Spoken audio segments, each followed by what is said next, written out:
Hey guys, today I'll be showing you Din's Curse. Din's Curse is it's on Steam.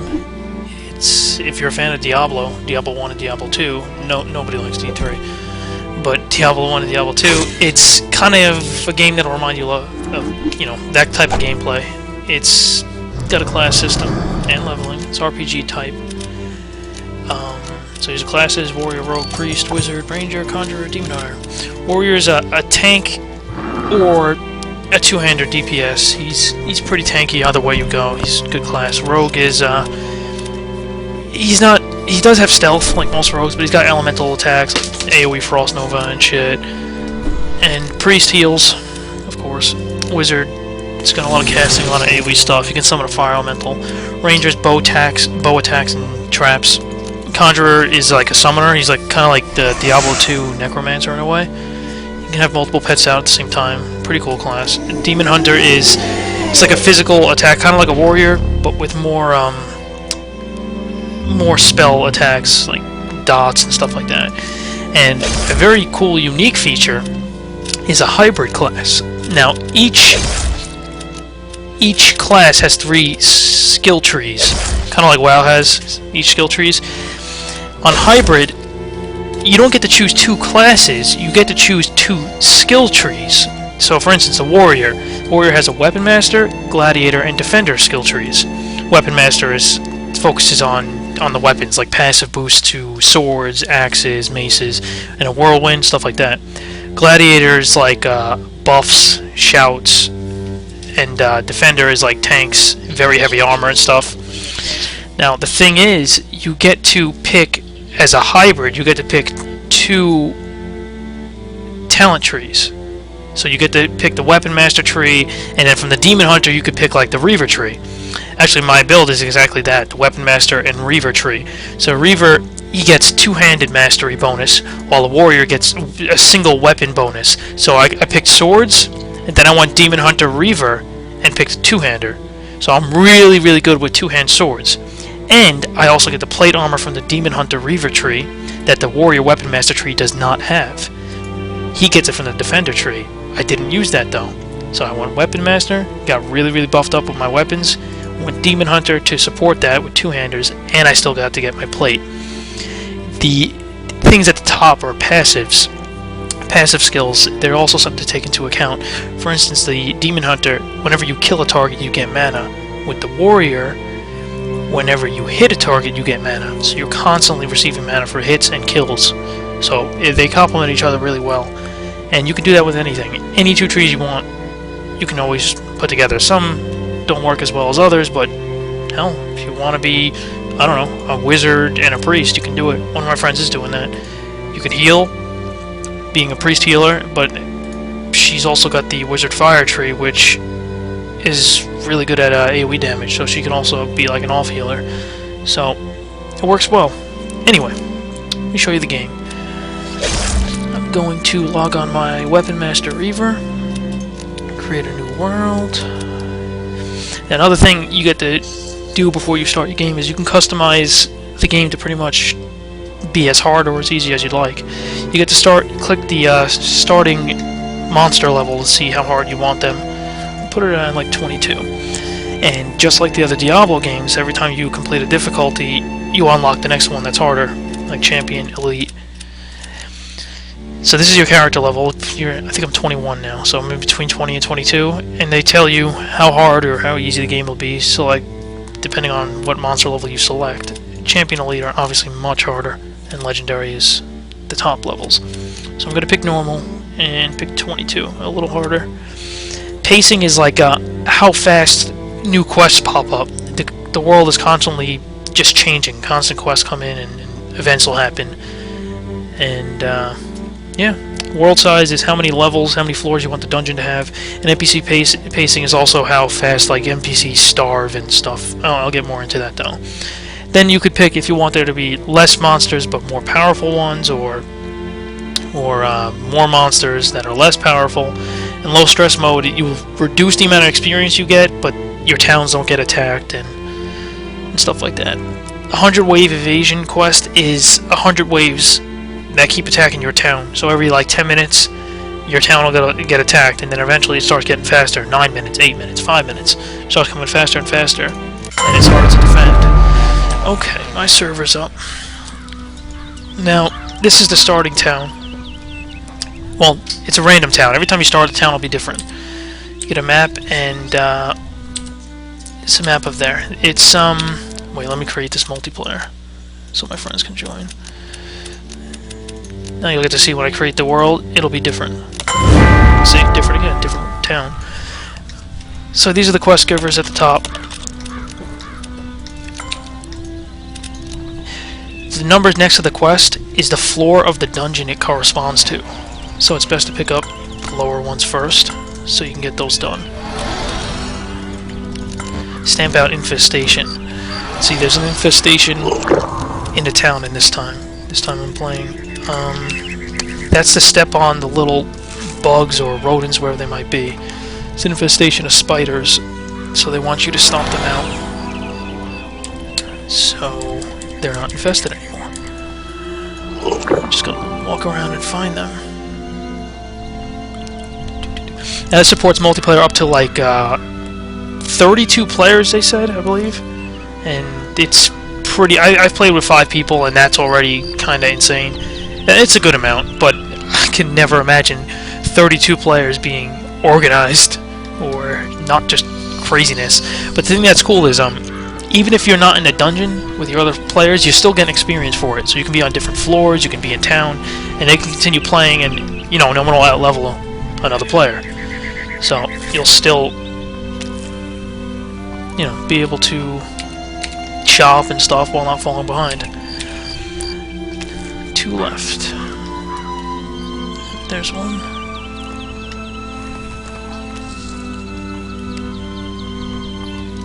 Got him. And that quest is complete. Every time you complete a quest, you get experience, reputation, and money. Sometimes rewards, like item rewards. So when you turn it in, reputation and experience. Reputation is required to progress to the harder difficulties. That's pretty much how you complete your difficulty. There's no like final boss. You gotta reach a certain reputation level, and you get awarded your freedom from this god who's really using you as a slave to get all his jobs done for him. And when you reach every new reputation level, you get a nice reward item, like a really high quality item. So, let's get to fighting. Let me pick up another quest and I'll get down there. Okay. Going down to level 1. Now let's kill Sparky and build a defensive poison totem. So we want to kill enemies. Get these quests done. Now your towns can be attacked when you're out here in the dungeon. Like you'll get a little symbol at the top left, top right, sorry. That'll say your town is under attack. You have to quickly run back to town. Use your teleport stone. You can only use once per world, or when you complete a quest to recharge it. You don't always get that option to do that. You don't always have that quest on. But like I said before, if you choose very fast pacing, quests appear more rapidly. So I can be down here, but when I go back to town, it might be 2 or 3 more quests to do. So the NPCs constantly, you know, throwing new stuff at you to get done, and you'll get notices that they're starving or they're in debt and they need some help. So you can give them food, pay off their debt, and that'll complete a quest for them. If you don't, they could actually revolt on the town, and that'll actually trigger a new quest to go kill them because they betrayed the town. What else? There's also the town attacks, like I said. When a town gets under attack, you gotta quickly run back. If too many key NPCs die, your town you're done. You fail the town, and you don't rescue it, and you gotta create a new one. You lose a lot of reputation if your town gets destroyed, if a lot of the NPCs get killed. So you want to save them to avoid losing reputation, because that's your key to like completing difficulties, getting to the harder level stuff. So you really want to do that. What else? You'll get the quest to build defensive stuff. Defensive ice totem they want to build. It'll help. Ooh, that's very high quality gear. That's for the healer, paladin type stuff, male. So you want to help build those defensive totems to help defend against an attack when it does happen. So hopefully we see one of those I could show you. Usually very short, like 2, 3, 4 enemies maybe to take down at once. And then once you do, it's your town's safe for a little while. Let's see. Not a bad belt. I'll take that.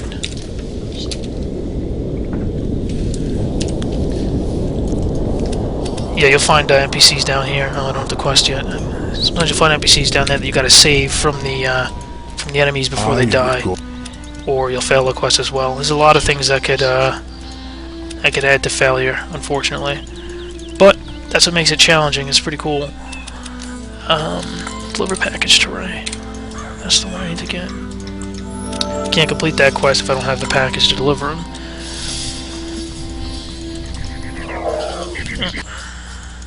Okay. Deliver. Quest completed.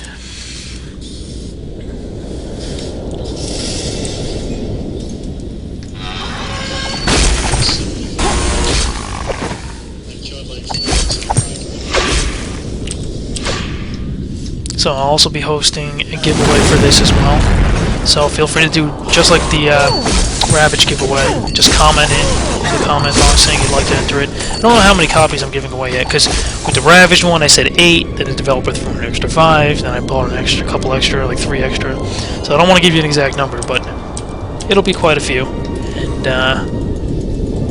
hopefully you guys like it, and hopefully you're some Diablo 2 fans and Diablo 1. Not Diablo 3, we don't like those people. The game sucks. This is a wizard right here next to me. Both mains. He's got a huge fire AoE, and it's really cool. His fire AoE will immobilize enemies. Will fuse your AoE. That's his fire AoE, Fire Maelstrom. But as you can see, he just triggered a bunch of traps that killed himself. He triggered some avalanches, he broke a support beam, so you also got to be careful with that, with AoE type stuff. It can lead to your death. You can also kill your teammates with it, so you do want to be careful. What else? That gate back there I just got, it's a town portal type stuff, like in Diablo. So that's your portal to quickly travel to levels. You gotta find the gate first. See, this is level 1 gate, it'll take me back to town. But when I use the gate again, I can travel to any level I want to travel to if I had that gate.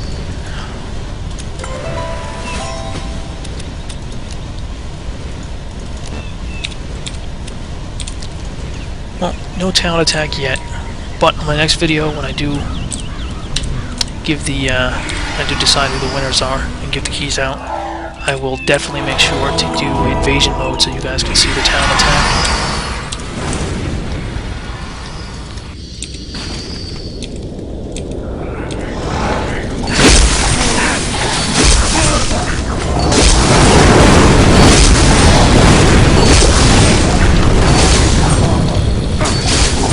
Keep using the whirlwind for AoE, but I have single target attacks that are really good with bosses.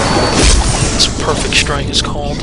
Does a lot of damage, and it's like almost guaranteed to hit every time you use it. At the bottom left you can see it says the male armorsmith arrived in town. Every once in a while you'll get random NPCs that just show up. They stay for like 5-10 minutes and then they leave.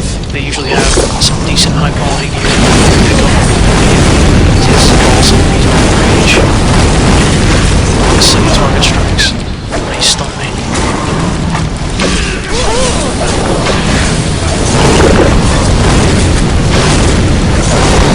As you can imagine, we're playing, what, there's only 4 people here right now. One of my friends is AFK. With, oh no, 5, he's back. If we were playing with, what was it, 32 people? I can imagine how insane that would be. But I guess if you separate amongst the floors, it won't be so bad. But yeah, this is Din's Curse. Hopefully it looks interesting to you guys. If you'd like to enter, feel free to comment below that you'd like to have a chance to win. And, feel free to add me on Steam. Steam name will be in the description. And also subscribe for future giveaways. Thanks for watching.